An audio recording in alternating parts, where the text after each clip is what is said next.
TJ said last week that you guys can't live and die by takeaways. How does a defense do you be an effective defense when you're not getting those turnovers, or do you have just to be efficient in everything else, stopping the run, getting your hands on balls, not getting off on third down. That's really our biggest goal right now. Just get off the field on third down if we're not making turnovers. I mean, we all want to make turnovers and make plays, but if that's not working, then what's the next solution? And that is just playing upright defense. As a defense, do you rely too much on turnovers?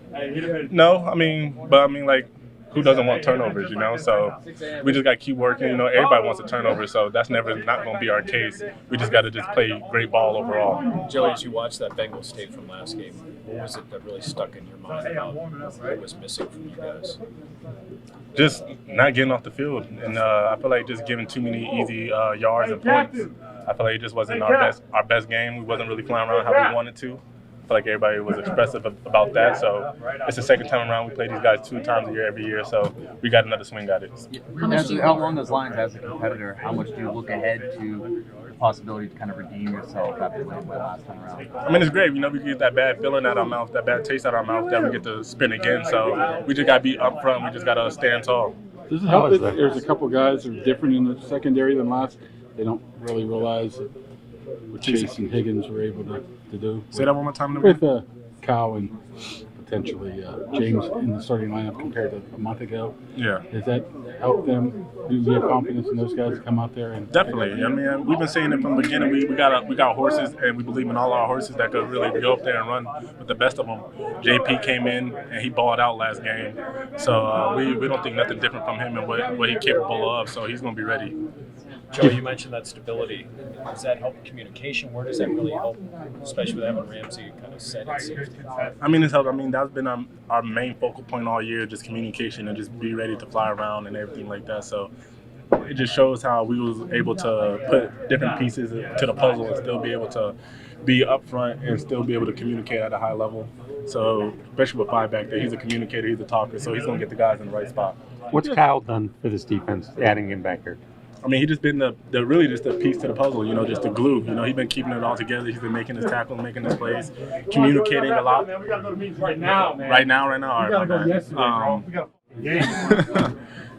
he just been that piece that we needed. He came in on a moving train and was communicating right off the rip, and that's what you want and need in a guy.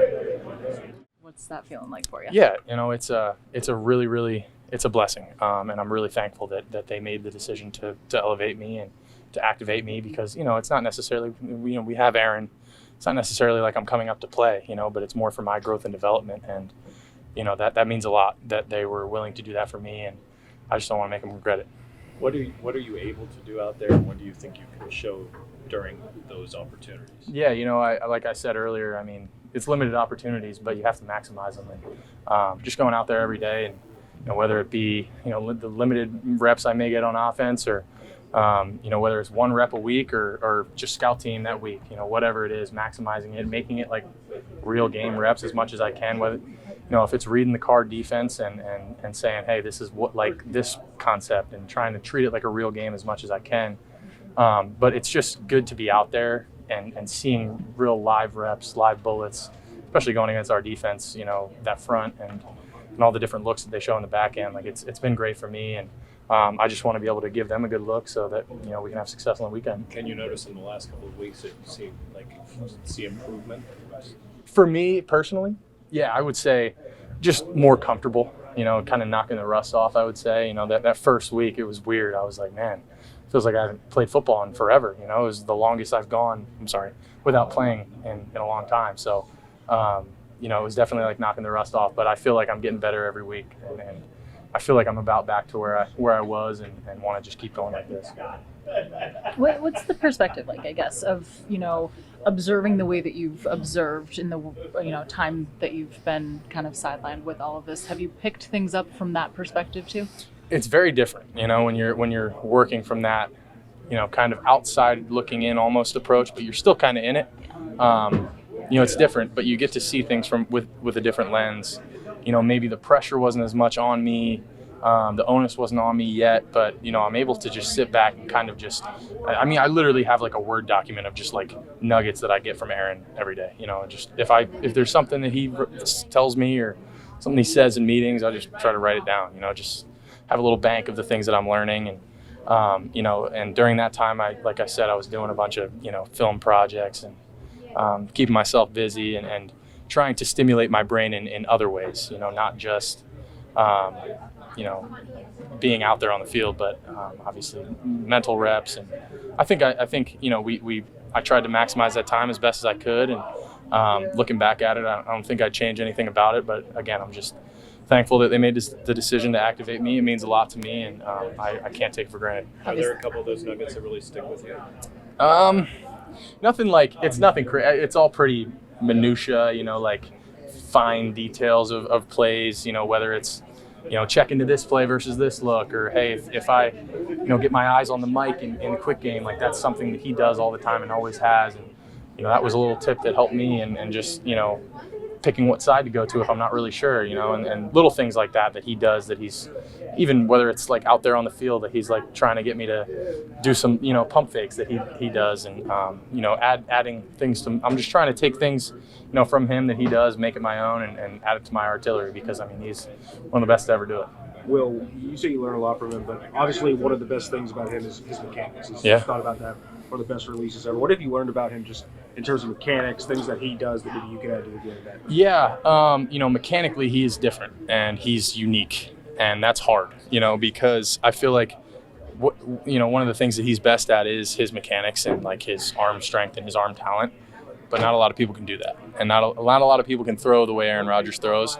So I kind of try to filter the mechanics stuff, and really just whether it's where he's getting his power from. He's big about getting his power from the ground. He jumps out of the ground a little bit. That's not necessarily me, but like something I can take from that is just how much force he generates from the ground.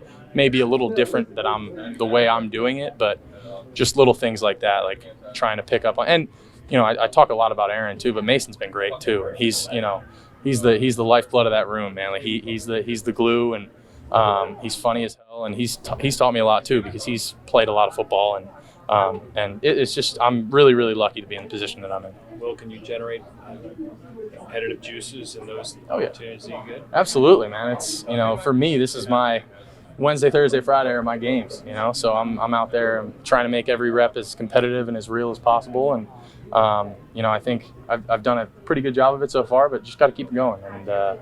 And it's a day-by-day process. And, I know Rome's not going to be built in a day, but just if I can get a little bit better every single day, that's all that matters.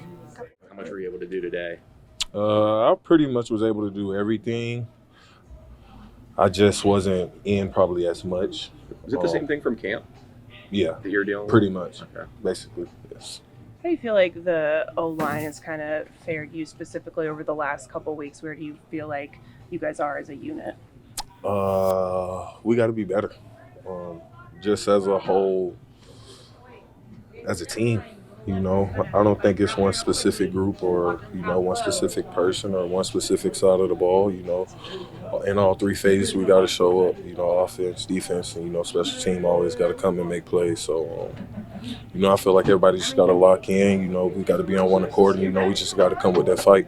What's the relationship been like with Aaron when, you guys take a sack or something? Like, is he tough on you guys? Is he usually trying to pick you up? Is he like good cop, bad cop? What's that been like through? It's really mostly you beating up yourself when you give up a sack as an O-lineman.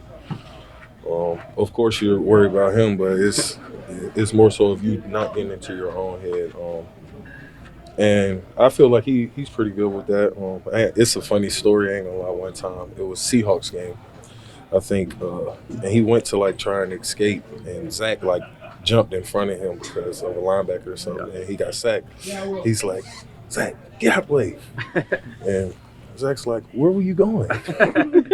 And it was just funny because I'm thinking about it like interactions like that, even though it's not good, but I feel like it helps us, just build a bond and a connection, and, things like that is just good for us as a whole. You know, because we know who has each other's back. Everybody has each other's back. We know what Eight's capable of, so we just got to keep him all right. Were a couple of those sacks the other night like that? Were a couple of those sacks from yeah, it's kind of like that, where he's trying to escape, but also you guys are trying to it's always something. Everybody just got to be on one accord. You know, if that's us making giving him a firmer pocket, or him, you know, just sitting in the pocket, or, you know, however it works, you know, we just got to figure it out. Cam, after the Chargers game in the locker room, you were kind of talking about how maybe there isn't trust among everybody kind of down in, down out. How concerning is that, and is that fixable? Is that correctable right now? I'm the wrong person to ask that question after a game. You know, I take losses very hard, but I think, you know, there's just hesitation there a couple times. It's not necessarily trust. It's just, you know, trusting that everybody's going to be in your gap. And doing that play in and play out. You know, sometimes you feel like there's just a step where we're thinking too much. You got to get that out of your system. You got to know this guy's going to be in this gap, so I can be in this gap, and because of that, we'll have a stronger defense.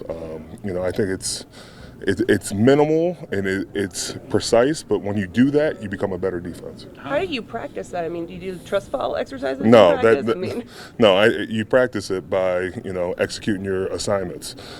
Execution at this level is so key, and it's the difference between winning and losing. But, you know, it's repetition. It's about doing it, play in and play out, and knowing what you got to do around you. How have Derek and Wyatt taken to having to learn that so quickly? You know, rookie season, week after week, new game plan. I think the thing they show the most is their questions. They're very advanced.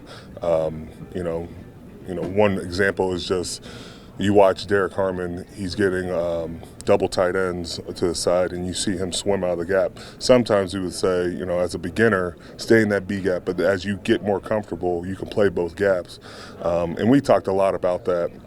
And the same thing with Wyatt. You're starting to see him use more extension, and it's making more of a dent in the line of scrimmage. Cam, in film you've watched the last few games, is Joe better than when you saw him last time? They're just putting up a ton of points. I think Joe has a better understanding of what the Bengals offense is. You know, he's able to get it out to Jamar. He's able to get out to T. Higgins. I think he's really starting to take advantage of having Chase Brown back there as well. You know, a couple dump offs here and there.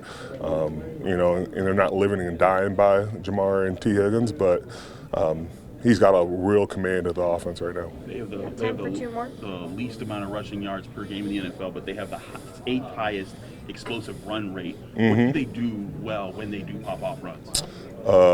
Chase Brown hits the hole very hard. I think he does a good job of being patient, and then when that hole opens up, he's able to, you know, really crease it, and you know, he's running through arm tackles. That's the one thing I was pretty disappointed with our last performance against them. We didn't tackle as well, and you know, versus this guy, you know, a 2-yard gain could be a 20-yard gain if you're not careful. So, got to run your feet, got to have multiple hats to the ball. Being a guy that's been around for a while, when you lose that division opponent the first time, what kind of motivation is there going into the second time? There's always motivation. It's a divisional game. They know us, we know them, but you know, it comes down to the execution again. I think you know, it's those little mistakes that really cost the team. Cam, they're retiring Aaron Donald's number on the other side. What do you appreciate about him as a player? What's not to appreciate about Aaron Donald? You know, not just a guy from Pittsburgh, a guy who embodied Pittsburgh, never forgot about Pittsburgh. And then you talk about his play. You know, he was an energizer bunny for his group. He, you know, had all the pass rush moves. You know, the premier pass rusher of our generation as a defensive tackle.